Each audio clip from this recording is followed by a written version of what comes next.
Welcome to Pindar Poetry. We hope you learned something new. You start by stabilizing the edge so repairs hold. Score along the damaged seam with a sharp utility knife and remove any loose material. This creates a clean bonding surface. Once done, measure the gap and apply backing tape for joints wider than 1/8 inch to prevent voids. Make sure the surface is dust-free. Wipe with a damp cloth. You will prime only the damaged area if substrate is raw, because primer improves adhesion and reduces future cracking. You now build the repair from the inside out.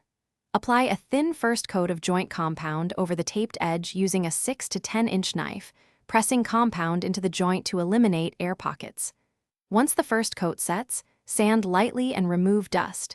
This ensures the next coat bonds.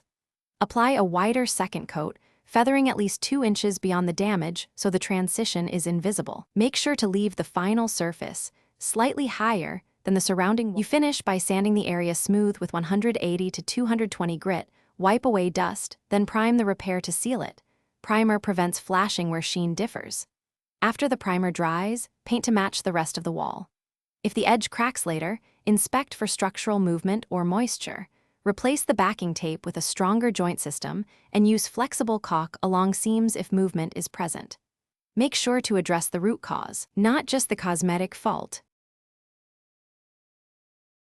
Thanks for watching. Consider subscribing if we helped you.